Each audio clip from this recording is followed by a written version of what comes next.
기도하시겠습니다. 날마다 숨쉬는 순간마다 내 앞에 어려운 일이 있지만 그리고 그 어려운 일 앞에 또 하나님의 놀라운 은혜와 섭리와 하나님의 긍휼과 자비가 있음을 고백합니다.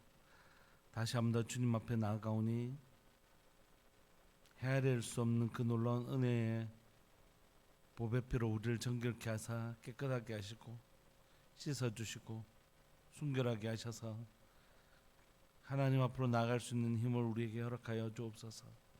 오직 예수 그리스도만이 하나님 앞으로 나아갈 수 있는 힘된 것을 고백하고 하나님 앞으로 나아갈 때만이 비로소 우리가 그 긍휼과 자비를 경험할 수 있음을 고백합니다. 사랑하는 하나님 아버지, 오늘 이 새벽에도 사랑하는 우리 주님 앞으로 나온 귀한 성도들 예수님의 보혈로 깨끗하게 씻어주시고 우리의 죄를 깨닫게 하여 주시고 우리 주님 앞으로 나아가 우리 주께서 베푸시는 놀라운 긍휼과 자비를 힘입는 아침, 힘입는 하루 될 수 있도록 은혜 내려 주옵소서. 사랑하는 예수님의 이름으로 감사하며 기도합니다. 아멘.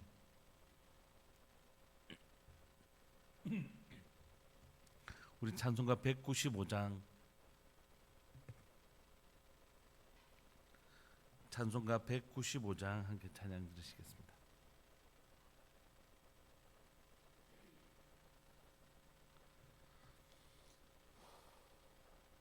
찬송가 195장 성령이여 우리 찬송 부를 때 진심으로 찬양하게 하소서. 성령이여 우리 기도 드릴 때 우리 곁에 계셔 일러주소서. 성령이여 우리 성경 읽을 때 그 속에서 빛을 보게 하소서. 성령이여 우리 전도할 때에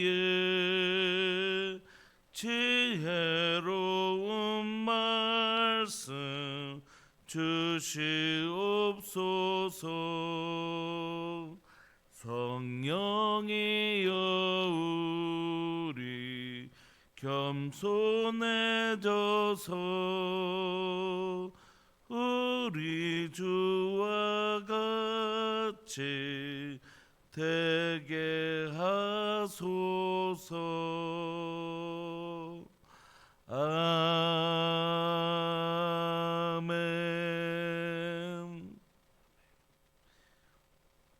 우리 하나님의 말씀 디모데전서 5장 17절부터 25절까지 디모데전서 5장 17절부터 25절까지 함께 보시겠습니다.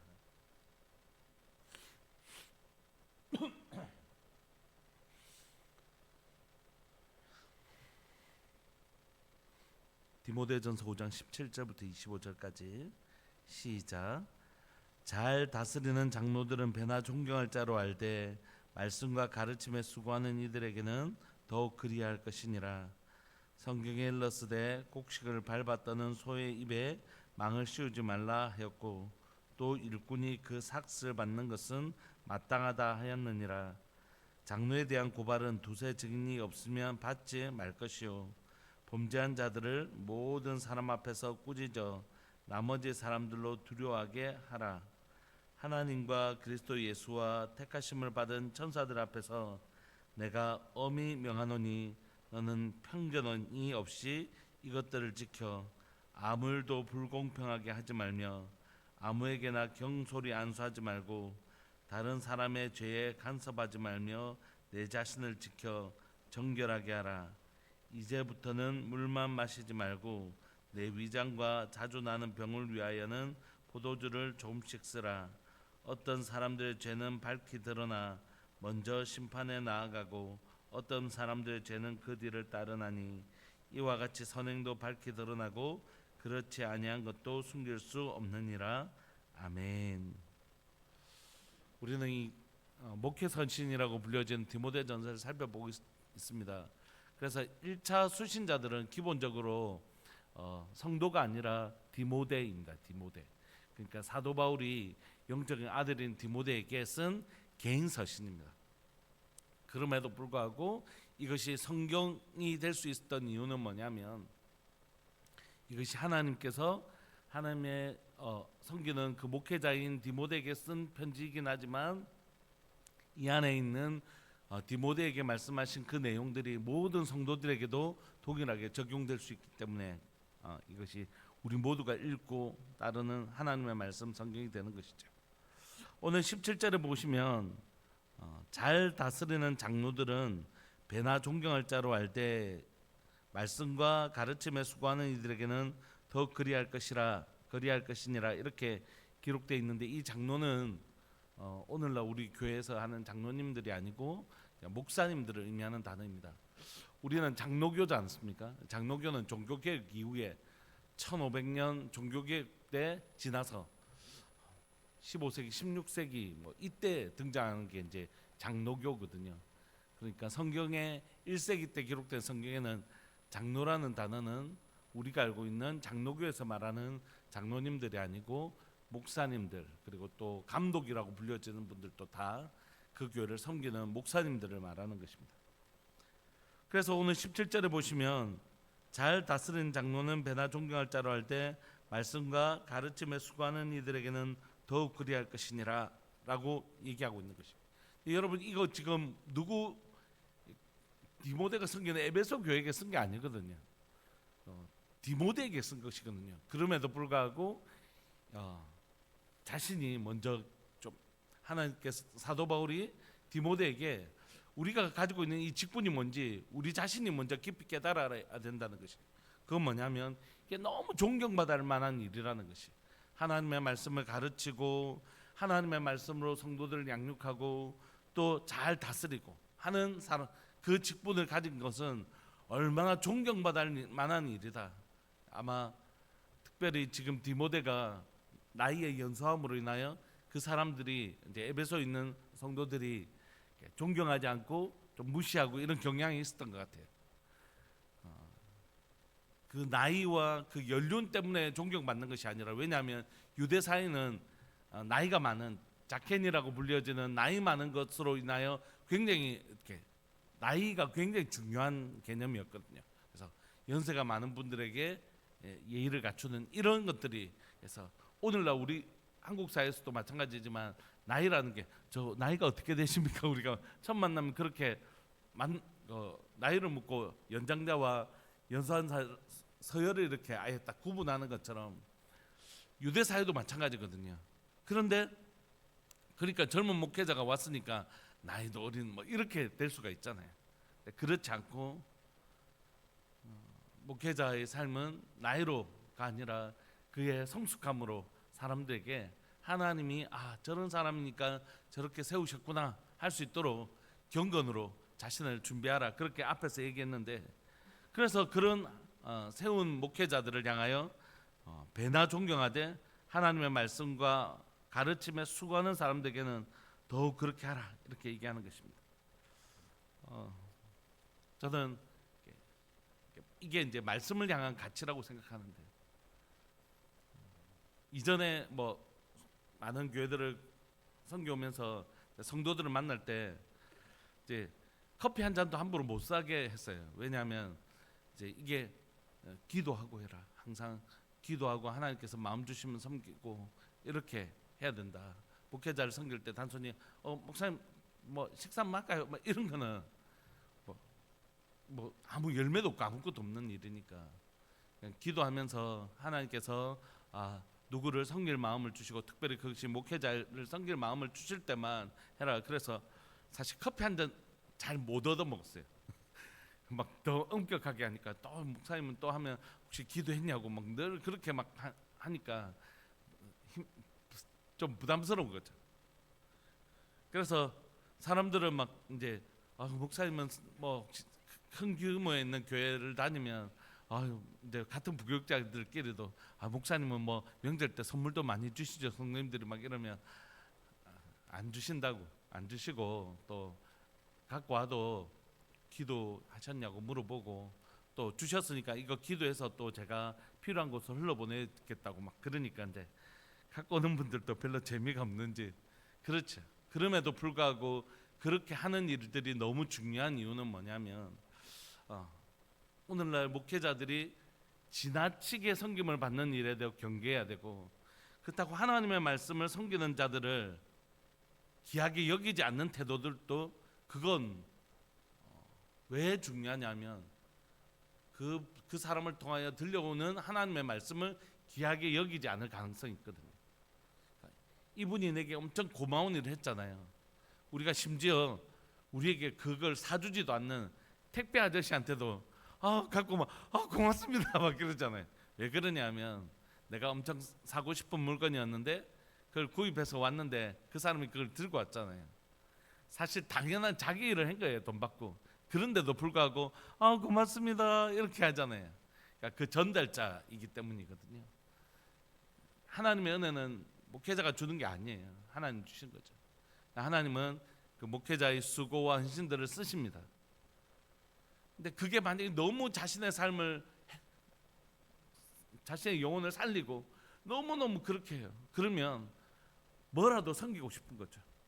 그래서 지나친 목회자를 향한 섬김도 조심해야 되지만, 목회자를 섬기지. 그래서 제가 아는 어떤 형님 한 분은 그 목회하시는데 성도들에게 이렇게 얘기하셨다고 그러더라고요. 명절부터, 이번 명절부터 아예 목회자를 향해서 선물 못합니다 이렇게 선언하셨다더라고요. 아주 제가 존경하고 그런 형님이신데, 근데 생각해 보면 그게 이제 일장일단이 있는 것 같아요. 과도한 목회자의 섬김에 대해서 그 조심해야 되는 부분이 있지만, 또 한 부분은 목회자를 섬김에 있어서 그것이 사람을 바라보고 섬기는 것이 아니라 하나님 저분을 통해서 우리에게 생명의 말씀 은혜 주시는데 참 감사하다, 이렇다면 그건 되게 열매 있는 일이라고 생각합니다. 목회를 하는 동안 많은 분들의 섬김을 받긴 하지만 기억에 남는 건 사실은 대단한 것들이 아니라 그 진심을 만났을 때인 것 같아요. 되게 마음을 울컥하게 하고 진짜 지우려고 해도 지워지지 아니하는 감동을 준 경우는, 제가 예전에 진주에 있을 때 한 우리 고등부를 섬기는 아이였는데, 그 진주는 되게 촌이거든요. 그래서 부모님 농사하시고 자기 언니하고 여기 와서 이제 자취하는데 뭐 진짜 돈이 뭐가 있겠어요. 농사하시는 분 아시죠? 근데 제가 이제 설교하고 기도하고 하면서 목이 늘 쉬어 있었는데 저한테 목캔디 이렇게 딱 사는데 지금도 좀 울컥하는 것 같아요. 갖고 왔는데 뭐 형용할 수 없더라고요. 눈물이 나서. 그래가지고 막 이렇게 돌아와서 결국 그거 못 먹었어요. 미안하지만 못 먹겠더라고요. 갖고 있다가 어떻게 했는데 그게 그렇게 고맙더라고요. 그렇게 고맙더라고요. 또 하나는 우리 아는 집사님 한 분이 그날 우리 제자 훈련하고 은혜를 받으셨는데 밤에 10시, 11시 막 이렇게 넘어서 이제 씻고 이제 좀 자려고 하는데 띵동띵동 하시는 거예요. 그래서 목사님 좀 내려오실 수 있냐고 내려갔더니 검은 봉지에다가 진짜 배 2개 딱 넣어놨는데 너무너무 고맙기도 하고 죄송하기도 하고, 왜냐하면 내려올 때 그냥 좀 쉬고 싶은데 막 이런 마음으로 내려왔거든요. 그렇게 너무 고맙더라고. 지금까지 많은 분들의 많은 섬김을 받았는데 그게 그렇게 사무치더라고. 그 배가 너무 맛있어서가 아니라 이분이 정말 은혜 받으셨구나. 오늘 하나님이 나를 통하여 이분에게 은혜 주셨구나. 내가 오늘 되게 하나님 앞에 쓸모 있는 자였구나. 막 이런 생각들이 드니까 그게 그렇게 좋더라고요. 사랑하는 교회 안에 영혼을 섬기는 일에 가치가 있는 교회였으면 좋겠다, 그런 마음이 있습니다. 목사라는 이 자리가 많은 사람들께서 정말 소중히 여김을 받고 우리 목사님 너무 귀하고 우리에게 보내주신 너무 소중한 분이라고 이해되어지는 교회였으면 좋겠고, 그래서 또 우리 목장에서 우리 목원들이 우리 목자님 하나님 우리를 섬기라고 우리에게 또 우리를 바른 길로 인도하라고 주신 좋은 하나님의 사람이라고 소중히 여기는 교회. 우리 아이들이 우리 전도사님이나 사모님이나 또한 우리 선생님들 향해서 우리를 진리로 인도해 주시는 진짜 귀한 분이라는 소중한 의식이 있었으면 좋겠다, 이런 마음이 있습니다. 오늘날 학교 선생님도 그렇고 그 옛날처럼 그렇게 소중히 여기는 의식이 현저하게 떨어진 시대인데, 그 중에서 제일 중요한 건 교회 안에서 생명의 말씀을 전하는 자들을 향한, 그리고 그렇게 영혼을 돌보는 사람들을 향한 정말 존중하는 의식, 이게 참 중요하다. 디모데에게 그렇게 가르치고 있는 것이죠. 18절에 성경에 일렀으되 곡식을 밟아 떠는 소의 입에 망을 씌우지 말라 하였고 그 일꾼이 그 삭을 받는 것이 마땅하다 하였느니라. 곡식을 밟아 떠는 소가 있는데 입에 망을 안 씌우면 밟아 떨면서 배고프면 먹잖아요. 그것까지 빼앗지 마라, 이렇게 하는 것이. 그 떠는 거 그까지도, 소가 배고파서 먹는 것까지도 그 얼마 된다고 그걸 갖다가 또 입을 망을 씌워 가지고 일을 시키면서 그거 못 먹게 입을 막고 있는, 하물며 소에게도 그렇게 하지 말라고 하는데 일꾼이 그 삭을 받는 것은 마땅하다. 그러니까 그 일을 풀타임으로 섬기는 사람들에 대해서 그 공동체가 그 삶을 책임져 주는 것 너무 당연하다, 이렇게 얘기하는 것이죠. 신학교 다닐 때 목회자의 생활 수준이 어떠면 좋냐 이렇게 얘기할 때 평균이면 좋겠다, 이런 얘기를 늘 들었던 것 같아요. 너무 목회자가 막 너무 이렇게 하면 위화감 생기고, 또 너무 낮아지면 비하감이 생기고 하니까 그 평균 정도의 삶을 살면 좋겠다, 이런 생각이 있습니다. 지혜로운 것이죠. 그래서 그 목회자의 삶이 비루해지지 않도록 책임지는 건 그 공동체가 해야 될 중요한 일이다, 이렇게 얘기합니다. 그래서 그 세운 목회자를 향하여 존중하고 존경하고 두 배나 존경해야 되고 또 그의 삶을 책임져 준 것이 공동체에 마땅한 일이라면 19절부터는 이제 조금 다른 문제, 만약에 범죄했을 때, 잘못했을 때 어떻게 할 건가, 또는 그런 걸 다룰 때는 어떻게 해야 되나. 19절에 보면 장로에 대한 고발은 두세 증인이 없으면 받지 말 것이요, 아예 받지도 말라는 것이. 장로에 대한 고발은 두세 증인이 없으면 받지 마라. 그러니까 한 리더십을, 그 공동체를 무너뜨리는데 제일 좋은 방법은 그냥 리더십을 그냥 무너뜨리면 되는 것입니다. 그러니까 그 교회를 흔들려면 사단이 하는 일은 그 리더십, 특히 목회자를 흔드는 일이겠죠. 거짓말로, 때로는 없는 말로 지어내서 이렇게 하는 일이 있는데, 그 장로에 대한 고발은 그래서 신중하게 해야 된다, 이런 얘기를 19절에 하고 있는 것입니다. 그러나 범죄한 자들, 장로 중에, 목회자들 중에 정말로 범죄한 것들이 드러나면 그거 모든 사람 앞에서 꾸짖어서 나머지 사람들로 두렵게 하는 반면교사로 꼭 삼아야 된다, 이렇게 얘기해요. 그래서 중직이란 건 진짜 무겁다라는 뜻이죠. 그건 권리를 많이 가지고 있다라는 뜻입니다. 그러니까 다른 말로 하면 책임이 중하다는 뜻이기도 합니다. 왜냐하면 그 사람이 끼치는 공동체의 영향력이 크기 때문이에요. 여러분들이 원하든 원하지 않든, 이제 제가 한 9년째인데 여러분들이 원하든 원하지 않든 저희 설교를 쭉 듣고 하나님의 말씀 배우면 저의 영향력을 받을 수밖에 없어요. 그러니까 여러분들이 저를 위해서 기도하는 게 너무 중요합니다. 우리 목사님 진짜 좋은 사람 되게 해주세요, 진짜 깊이 있는 말씀, 정말 깊이 있는 기도, 그런 분 되게 해주세요라고 기도하는 게 너무 중요한 건, 여러분들이 아무리 싫어도 이 10년 동안 그 설교를 듣고 함께 우리가 신앙생활을 하면 그 영향력을, 그 지배를 받을 수밖에 없어요. 그러니까 제가 진짜 준비되지 않은 사람이면 우리 성도들도 건강하게 성장하기 어렵단 말이에요. 그러니까 좀 못나도, 좀 부족해도 저를 위해서 기도해 주시는 게 또 여러분들을 위해서 너무 소중한 일이에요. 왜냐하면 우리는 공동체이기 때문에 저하고 여러분들의 삶이 이렇게 나누어져 있잖아요. 저는 막 제가 별로인 사람이면 제가 하는 설교가 어떻게 좋을 수가 있겠어요. 그 설교를 듣는 여러분들이 어떻게 건강하게 자랄 수 있겠어요? 그러니까 저의 삶과 여러분의 삶은 분리되어 있지 않거든요. 우리는 하나거든요. 그래서 그 목회자를 위해서 기도하는 게 너무 중요합니다. 그 목회자가 건강하지 않을 경우 공동체가 깨어지고 힘들어지는 경우들을 너무너무 많이 받는 거죠. 너무 안타까운 경우들이 많이 있습니다, 여러분 생각보다. 그래서 오늘날 목회자만의 잘못은 아니겠지만 그래도 목회자들이 일차적인 책임을 느껴야 된다고 생각해요. 자신의 삶에 대해서 또 경건에 대해서 정말 좀 무섭도록 자신을 좀 돌아보는 일이 좀 필요하지 않나 그런 생각이 있습니다. 그래서 그 범죄한 목회자가 정말 범죄한 경우가 있다면 모든 사람 앞에서 꾸짖어서 나머지 사람들로 두렵게 해라. 그러니까 여러분 보십시오.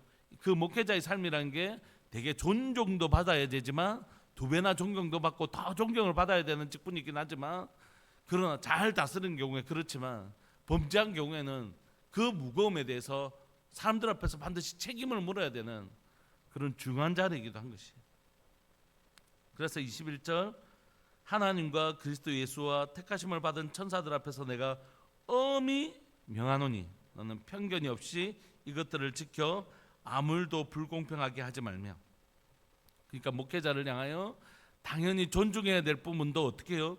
엄히 명하노니 너는 존중히 여기고 잘못한 부분에 대해서도 예를 들면 그게 확정이 되면 그건 범죄한 사람들도 모든 사람 앞에서 꾸짖어 나머지 사람들을 두렵게 하는 일들이 필요하다. 그 권징이 목회자에게 훨씬 더 엄한 것을 얘기하고 있는 것입니다. 그러니까 존경을 그가 하나님 말씀대로 순종하며 살아갈 때는 정말 존경의 대상이 되지만 잘못했을 때는 그 중함이 몇 배나 더 한 것이죠.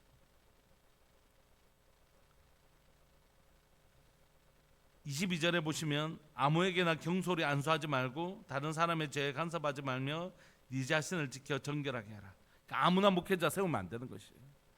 진짜 아무나 목회자 세우면 안 되는 것입니다. 아무나 리더십 세우면 안 되는 것입니다. 조금 더 확장하면 진짜 아무나 중직이 되면 안 되는 것이에요.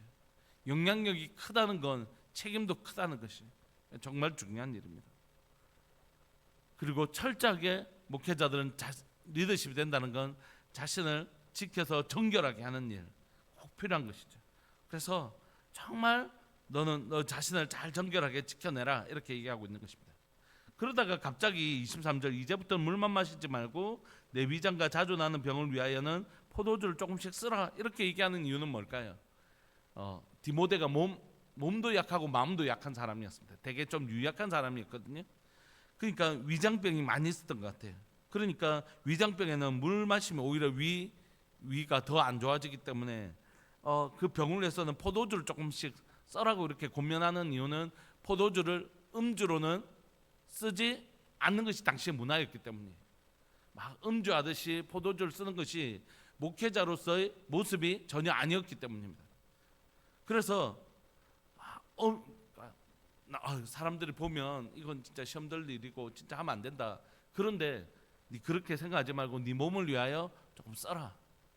그게 앞에서 목회자가 어떻게 해요? 자신은 엄히 단속하라 이렇게 얘기해놓고 디모데는 진짜 자신은 엄히 단속하며 살았던 거예요. 심지어 몸에 유익이 되는 줄 알면서도 이것이 목회자로서 사람들에게 본이 되지 않을 수 있다 이런 생각하면서 이걸 금하고 있었는데 사도 바울이 그러지 마라. 이거는 해도 된다. 네 몸을 위해 치료 지금 약이 없는데 그 약을 위해 약의 용도로 이렇게 쓰는 건 괜찮다. 이렇게 씀으로써 디모데도 좀 편안한 마음으로 자신의 몸을 위하여 포도주를 조금 마실 수 있었을 것이고 다른 성도들도 우리 디모데 목사님 지금 몸이 안 좋으셔서 저렇구나 이해할 수 있겠죠. 그래서 이것을 이렇게 써놓은 것입니다. 24절 어떤 사람들은 죄는 밝히 드러나 먼저 심판에 나아가고 어떤 사람들의 죄는 그 뒤를 따르나니 이와 같이 선행도 밝히 드러나고 그렇지 아니한 것도 숨길 수 없느니라. 결국 선행도 악도 다 드러난다. 그러므로 선행을 행할 때 지치지 마라. 반드시 드러난다. 그리고 악을 행할 때 이게 영원히 감춰질 수 있는 것처럼 행동하지 마라. 결국 드러난다. 그러니까 정말 조심해라. 결국 우리의 삶이 하나님 앞에 만물을 상관하시는 자 앞에 벌거벗은 같이 드러난다. 그러니까 너희들 선행을 할 때도 지치지 말고 악을 행할 때도 정말 두려워할 줄 아는 마음 그것이 너의 마음이기도 하고 목회자인 너의 태도여야 하기도 하고 온 성도들에게 가르쳐야 될 태도이기도 하다. 이렇게 얘기하는 것입니다. 말씀을 마무리하고 싶습니다. 사랑하는 교회 가운데 저는 어떤 걸 꿈꾸냐면 아마 앞으로도 그렇게 될 거라고 생각합니다. 오늘 이제 목회자들이 더 이상 이제 옛날에는 막 저희 들어갈 때마다 3대1, 4대1 막 이렇게 대학원 시험이었는데 요즘은 미달이 엄청 많습니다. 그러니까 목사 안 하려고 하는 사람, 목사하려고 하는 사람 별로 없어요. 근데 문제는 뭐냐면 대학원, 신학교를 나오고 다른 직업을 가지는 사람들이 많이 늘어났습니다. 그러니까 목회자 수가 훨씬 줄어들었죠. 근데 더 문제는 뭐냐면 부목사님들, 우리가 이제 신학교 다니면 이제 부교육자로 섬기는데 부목사님들이 더 이상 초대형 교회를 제외하고는 부목사하지 않으려고 하는 겁니다. 왜냐하면 일반 작은 교회 부목사 경력은 안 치주거든요. 그러니까 큰 교회 부목사를 하고 있어야지 다음 담임 목사의 자리가 나기 때문에 두 가지를 선택합니다. 하나는 유학을 가든지 하나는 큰 대형 교회 부목사가 되든지. 씁쓸한 일이죠. 옛날에는 정말 부르심 따라 어디든지 주를 따라 가겠다고 했는데 그런 문제가 생겨서 이번에 총회에서 어떤 결정을 내렸냐면 교육사라는 제도를 만들었습니다. 교육사는 뭐냐면 교육사라는 그 과정을 좀 밟으면 유초등부, 중고등부, 이렇게 청년부 이렇게 우리 교육전도사님처럼 말씀을 좀 양육할 수 있는 우리 이제 좀 규모가 작은 대부분의 교회들은 부교육자가 없는 추세로 자꾸 가버리니까 그런 교육사를 통해서 막 이제 가르치는 그런 형태로 지금 가고 있거든요. 제가 이제 울산신학교 이제 부이사장 그거 하자고 해서 이제 가서 이제 그걸 하려고 했던 이유도 뭐냐면 결국 그걸 통해서 이제 이런 교육사들을 좀 양육해서 그 작은 교회들을 좀 잘 섬길 수 있는 사람들을 양육하면 좋겠다 이런 취지로 이제 가게 됐는데 그러므로 앞으로 시대가 참 어려워요. 그러니까 정말 자신의 삶을 희생해서 옛날처럼 시골 교회 가고 섬에 가고 산에 가서 진짜 하나님 말씀을 전하고 하나님 저곳에 나를 부르셨으니 그곳에 가겠다고 하는 사람들을 만나기가 쉽지 않은 시대에 살고 있습니다. 이런 시대에 우리가 함께 좀 좋은 교육자들이 일어날 수 있도록 좋은 목회자들이 일어날 수 있도록 기도해 주시면 좋겠고 세워진 목회자들이 좀 부족하고 연약하지만 기도해 주셨으면 좋겠어요. 하나님 우리에게 보내주신 하나님의 선택이잖아요. 하나님 그 사람을 선택하신 거거든요. 그리고 그곳에 보내신 거거든요. 그러니까 위해서 기도해 주셨으면 좋겠어요. 좀 부족한 모습이 보여도 하나님 더 말씀 열심히 공부하게 하시고 더 기도하게 하시고 성도들 더 사랑하게 하시고 더 지혜롭게 해주시고 그렇게 기도하셔서 목회자도 자신을 위해서 당연히 살피고 기도해야 되겠지만 성도님들이 기도해 주셔서 정말 그 교회를 잘 섬길 수 있도록 우리는 하나거든요. 목회자가 병들면 성도들도 반드시 병들게 되어 있습니다.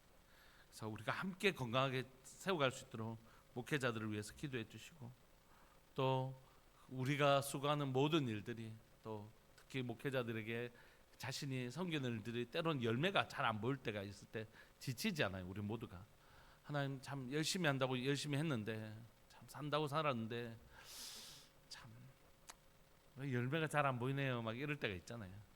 근데 주님 말씀하시죠. 이와 같이 선행도 밝게 드러나고 그렇지 아니한 것도 숨길 수 없게 된다. 그런 날이 반드시 하나님께서 응답하시는 열매 맺게 하시는 날이 반드시 온다. 그러니까 지치지 말고 그 교회를 잘 섬겨라. 이렇게 사도 바울이 얘기하는 것이죠. 목회자만에게 하는 얘기는 아니겠죠. 우리 모두에게 우리의 모든 수고로움이 무슨 의미가 있나 이럴 생각할 때가 있어요. 오늘 난 그래도 꾸준히 지금 기도한다고 나와 있는데 왜 내 삶에 어떤 하나님의 역사심이나 변화심은 잘 없나? 네, 하나님 분명히 말씀해 주시죠. 선행 반드시 열매 맺을 때가 있다. 물 한 번 준다고 열매 맺지 않고 꾸준히 물 주고 쓰면 언젠가는 그것이 열매 맺고 열매를 거둔 날이 있는 것처럼 너희들의 수고로움들이 반드시 열매 맺는다. 이렇게 말씀해 주시는 그 말씀이 오늘 우리 모두에게 목회자뿐만이 아니라 우리 모두에게 격려가 되는 하루 되었으면 좋겠습니다. 우리 말씀 붙드시고 한번 기도하실까요? 하나님, 좋은 리더십들이 많이 일어나는 교회 되게 해주십시오. 목사님뿐만이 아니라 전도사님, 사모님뿐만이 아니라 또 우리 목자님들, 또 우리 교사 선생님들, 또 우리 중직들, 정말 한 분 한 분들이 정말 하나님이 기뻐하시는 선한 청지기 같은 하나님의 사람들이 많이 일어나는 교회. 정말 목자를 세우려고 하는데 너무 많은, 저분도 목자하면 좋겠고 저분도 목자하면 좋겠다는, 그렇게 하나님 앞에 준비된 사람들이 많은 교회 되게 해주십시오. 기도하시고 또 주의 교회를 섬길 때에 지치지 않고 반드시 열매 맺게 하시는 그 하나님 바라보면서 우리 끝까지 성실하게 잘 섬기게 해주십시오. 이렇게 두 가지 붙들고 함께 기도했으면 좋겠습니다. 기도하시겠습니다. 주여, 살아계신 하나님 아버지, 역사하시는 하나님 감사합니다. 사랑하는 교회 가운데 귀한 하나님 장로님, 또한 권사님, 시무집사님들을 허락해 주셔서 감사합니다. 귀한 중직자들의 섬김을 통하여 우리 모두 똑같은 성도이고 똑같은 그리스도인이지만 하나님의 그 직분을 받아 교회를 향한 우리의 하나님의 무한한 하나님의 무거움과 책임감을 가지고 있음을 고백합니다. 살아계신 하나님 아버지, 오늘 이 시간 하나님이 그런 무거운 마음으로 교회를 섬기고 중한 마음으로 교회를 섬기고 있는 사랑 우리 장로님, 또 우리 권사님, 또 시무집사님들 하나님 위로하여 주시고 하나님 축복하여 주옵소서. 복을 내려 주옵소서. 사랑하는 하나님, 또 하나님 이 일에 또 우리 목원들을 섬기는 귀한 우리 목자님들, 영혼들을 섬기는 귀한 목자님들 계십니다. 한 분 한 분들의 사정들 앞에서 같이 기도하고 같이 애를 쓰고 눈물 흘리는 귀한 우리 하나님 목자님들 위로하여 주시고, 특별히 영혼을 대하는 그분들 가운데 그 영혼을 능히 섬길 수 있는 하나님 깊은 마음들을 허락하여 주시기를 소망합니다. 하나님, 우리 다음 세대를 섬기는 우리 선생님들 기억하여 주옵소서. 사랑 우리 선생님들, 정말 열매가 잘 보이지 아니하는 그 시간이지만 그래도 정말 몸부림치면서 우리 아이들을 섬기고 있습니다. 유치부, 유초등부, 중고등부, 청년부에 이르기까지 우리 다음 세대들의 부흥을 보기를 원합니다. 살아계신 하나님 아버지, 역사하시는 하나님, 다음 세대의 부흥을 볼 수 있도록 우리에게 은혜 내려 주옵소서. 다음 세대의 부흥을 볼 수 있도록 주님 은혜 내려 주옵소서. 살아계신 하나님 아버지, 부족하지만 하나님 목회자로 세운 자를 불쌍히 여기시고 긍휼히 여기시고 저도 불쌍히 여기시고 우리 성도들도 불쌍히 여기셔서 못난 목회자 하나님이여 주님께서 채워주시고 주의 은혜로 능력으로 채워주시고 우리 성도들을 봐서라도 저를 좀 주님 불쌍히 여겨주시고 저에게 주님 하나님이여 하나님의 말씀에 더 깊은 이해와 또 더 깊은 하나님이여 기도와 사랑과 섬김이 제 삶 가운데 일어날 수 있도록 주님 도와주시고, 주님 저희 죄를 용서하여 주시고 깨끗하게 씻어서 정결하고 순결한 하나님의 사람으로 잘 설 수 있도록 주님 은혜 내려 주옵소서.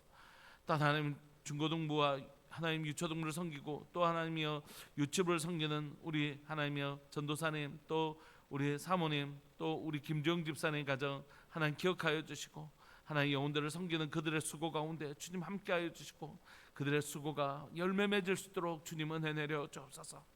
하나님 영혼으로 인하여 마음이 지치고 마음이 상하고 또 그럴 때가 있지만 이분들의 마음 가운데 하나님 위로하여 주시고 영혼을 섬기는 일에 하나님 그 영혼이 열매 맺는 것을 통하여 큰 기쁨을 우리에게 더하여 주옵소서.